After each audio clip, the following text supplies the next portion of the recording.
Hello friends, अस्सलाम वालेकुम। उम्मीद है आप लोग खैरियत से होंगे। आज हम ओपिनियन ऑफ एक्सपर्ट पढ़ेंगे, जो कि आर्टिकल 59 टू 65 तक हम पढ़ेंगे। कानूनी शहादत ऑर्डिनेंस ऑर्डर 1984। सबसे पहले देख लेते हैं कि ओपिनियन क्या होता है। ओपिनियन कहता है an inference which a person draw from certain facts, यानी कोई कंक्लूजन निकालता है, कोई पर्सन कुछ फैक्ट्स को देखने के बाद अपनी राय देता है, तो उसको ओपिनियन बोलेंगे। एक्सपर्ट क्या है? कोई पर्सन है have special mean of knowledge regarding a particular matter in issue, यानी कि एक पर्सन है जिसके पास कोई नॉलेज है किसी भी मैटर इन इशू से रिलेटेड, तो वो उसको एक्सपर्ट करार दिया जाएगा। या ये भी कह सकते हैं कोई पर्सन है जिसके पास किसी पार्टिकुलर मैटर से रिलेटेड उसके पास नॉलेज है, यानी कि फॉरेन लॉ से रिलेटेड उसके पास नॉलेज है, साइंस के रिलेटेड है, या हैंड राइटिंग या फिंगर इंप्रेशन को जानता हो वो, तो वो क्या होगा, वो उसको एक्सपर्ट करार दिया जाएगा। तो सबसे पहले देख लेते हैं आर्टिकल 59 ओपिनियन ऑफ एक्सपर्ट को कि इसमें देखते हैं कि क्या कहता है। डायरेक्ट की लैंग्वेज पहले देख लेते हैं।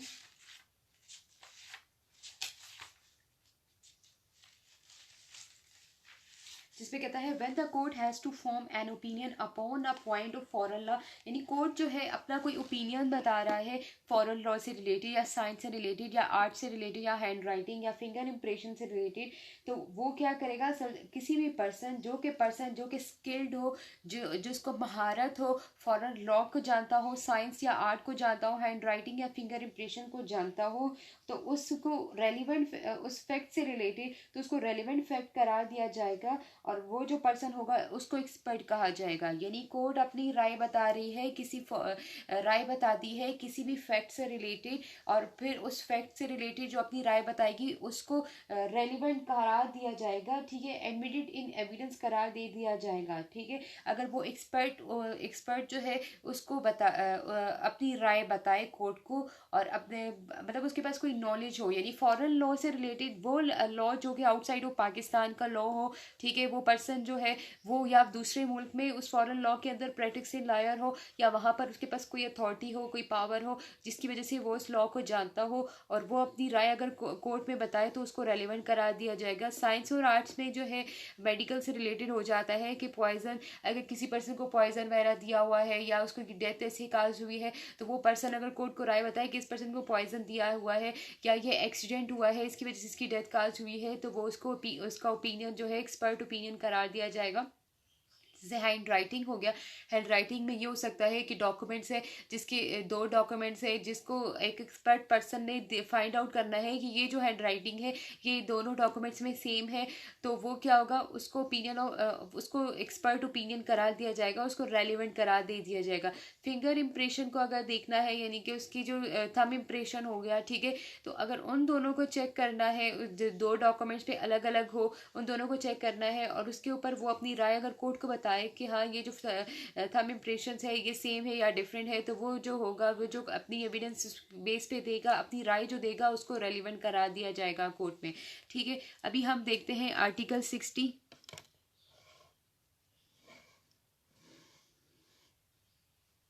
जिसमें तो ये कहता है facts bearing upon opinion of expert, यानी कि वो फैक्ट्स जो जिसके ऊपर ओपिनियन ऑफ एक्सपर्ट जो कि ओपिनियन ऑफ एक्सपर्ट के ऊपर बेस करते हो, यानी कोई भी फैक्ट्स है वो इररेलीवेंट होंगे, लेकिन वो कब रेलिवेंट करार दिए जाएंगे, जब उसको ओपिनियन ऑफ एक्सपर्ट हासिल हो जाए, यानी कि अगर एक एक्सपर्ट जो है अपनी ओपिनियन उस पे दे दे तो उसको रेलिवेंट करार दे दिया जाएगा। फॉर एग्जाम्पल जो है, जहाँ पर क्वेश्चन हो कि एक ही डेथ जो काज हुई है पॉइजन से काज हुई है, तो यहाँ पर जो एक्सपर्ट है, ठीक है, वो क्या करेगा, वो कोर्ट में बताएगा कि इसको ये वाला जहर दिया गया है और इसी जहर से इसकी डेथ काज हुई है, यानी कुछ एक्सपेरिमेंट वगैरह करके, कुछ टेस्ट वगैरह करके वो जब कोर्ट में अपनी राय बताए कि इसकी डेथ इसी पॉइजन की वजह से हुई है, तो उसको रेलिवेंट करार दिया जाएगा, ठीक है। या जो है ये कहा जाए कि इसी पॉइजन की वजह से बहुत सारे लोगों की डेथ काज होती है, तो उसको भी रेलिवेंट ही करार दिया जाएगा। फिर आर्टिकल 61 देख लेते हैं कि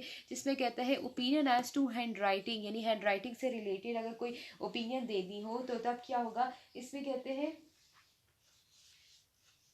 कि इसमें कहता है कि कोई कोर्ट जो है कोई भी पर्सन है, the court has to form an opinion as to person by whom any document has been sign,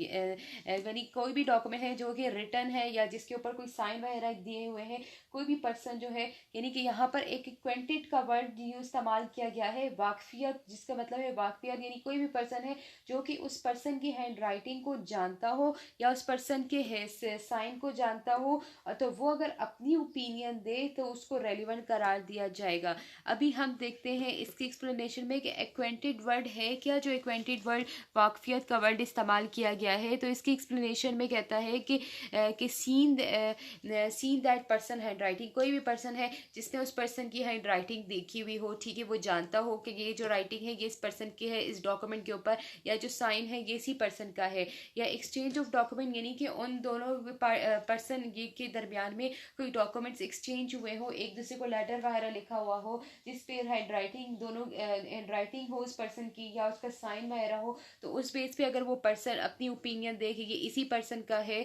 इसी पर्सन की हैंड राइटिंग है, तो वो क्या होगा, उसको रेलिवेंट करार दिया जाएगा। या ऑर्डिनरी कोर्स ऑफ बिजनेस में है या कोई डॉक्यूमेंट वगैरह सेंड किए जाते हैं या रिटर्न के मतलब कि या रिटर्न फॉर्म में हो या उसके ऊपर जो है साइन वगैरह हो, यानी कि ज़्यादातर रसीदें वगैरह हो, तो वो उसको देखकर अगर वो पर्सन बोले कि हाँ ये जो राइटिंग है या तो ये इसी पर्सन की है, तो वो उसका जो ओपिनियन होगा उसको एक्सपर्ट करार दिया जाएगा और वो रेलेवेंट करार होगा, ठीक है, यानी कि वो एडमिटेड इन एविडेंस होगा। फिर नेक्स्ट देख लेते हैं आर्टिकल 62 में।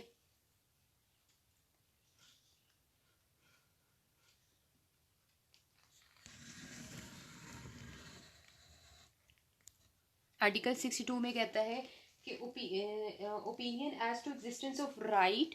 और कस्टम व्हेन रेलिवेंट, यानी कि कोई भी ओपिनियन अगर दे किसी भी राइट का मतलब है कॉमन राइट हो गया या कॉमन कस्टम हो गया, तो उससे अगर रिलेटेड कोई पर्सन जो है अपने ओपिनियन दे तो उसको रेलिवेंट करार दिया जाएगा, यानी कि कोई भी जनरल कस्टम या जनरल राइट है जो कि उस कम्युनिटी में उस क्लास ऑफ पर्सन में कोई भी पर्सन उसको इस्तेमाल कर सकता है, यानी फॉर एग्जांपल जो है वो, और ये कौन देगा, person who is likely to know, यानी कि वो पर्सन जो कि उस जानता हो, ठीक है, उसका कॉमन राइट को या कॉमन कस्टम को या जनरल जो कस्टम था, ठीक है, यानी इसकी फॉर एग्जांपल क्या देखते हैं, एक गांव में एक कुआं है, उस कुएं से पानी जो है हर एक पर्सन इस्तेमाल कर सकता है, हर एक पर्सन का जो है राइट है वहाँ पे जहाँ पर वो रहता है, तो वो जो ओपिनियन जो पर्सन उस चीज़ को जानता हो और वो कोर्ट में वो ओपिनियन दे, ठीक है, उसका पानी से रिलेटेड कि उसको कोई केस चल रहा हो उससे रिलेटेड अगर कोई ओपिनियन दे तो उसको रेलिवेंट करार दिया जाएगा, ठीक है, और एडमिटेड इन एविडेंस होगा। फिर आर्टिकल 63 देख लेते हैं, opinion as to usages tenets etcetera when relevant, यानी कि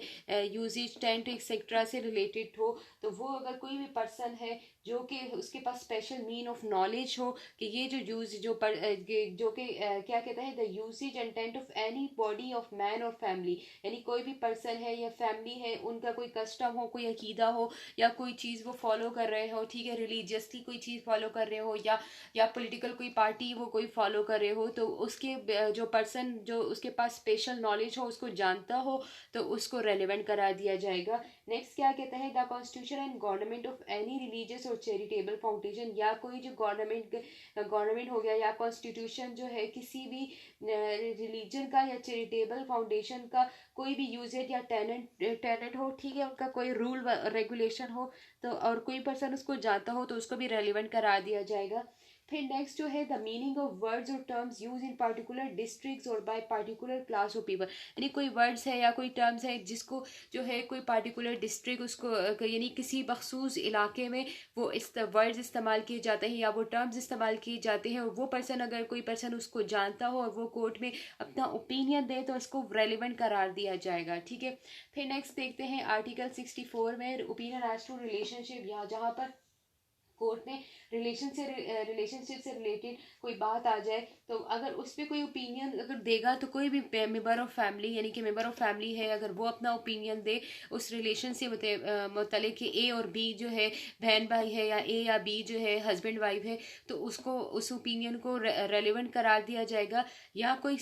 पर्सन है जिसके पास स्पेशल मीन ऑफ नॉलेज है, यानी कि उसके पास नॉलेज है कि ये जो पर्सन ए और बी है बहन भाई है या ए और बी हस्बैंड वाइफ है, तो उसको भी रेलिवेंट रेलिवेंट करार दिया जाएगा। या जो है वो पर्सन जो है एक दूसरे को उनके कंडक्ट को देके, यानी कि एक दूसरे को कैसे ट्रीट कर रहे हैं, यानी कि बहन भाइयों की तरह ट्रीट कर रहे हैं या वो अपने हस्बैंड वाइफ की तरह ट्रीट कर रहे हैं, तो उसका भी रेलिवेंट करार दिया जाएगा। जैसे इसके एक इलिस्ट्रेशन में देख लेते हैं जहाँ पर क्वेश्चन एराइज हो जाता है कि ए और बी जो है वो मैरिड पर्सन है, तो यहाँ पर फैक्ट ये होगा कि उनको देखा जाएगा कि ए और बी अपने फ्रेंड्स के सामने जो है एक दूसरे को एज अ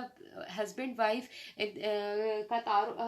का तारुफ करवाते हैं या ट्रीट करते हैं एक दूसरे को, तो वो रेलिवेंट करार दिया जाएगा। फिर आर्टिकल 65 देख लेते हैं, ground of opinion one relevant, यानी कि जितने भी ग्राउंड्स होंगे वो कब रेलिवेंट होंगे, तो यहाँ पे कहता है कोई भी when ever the opinion of any living person is relevant, कोई भी जो लिविंग पर्सन है वो कोई ओपिनियन दे तो उसको रेलिवेंट करार दिया जाएगा। किन ग्राउंड्स पे, the grounds on which such opinion is based, यानी कि वो जो ग्राउंड वो देगा उस ग्राउंड्स के ऊपर वो ओपिनियन अगर बेस्ड करते हो तो उसको रेलिवेंट करार दिया जाएगा। ठीक है, यानी कोई एक्सपर्ट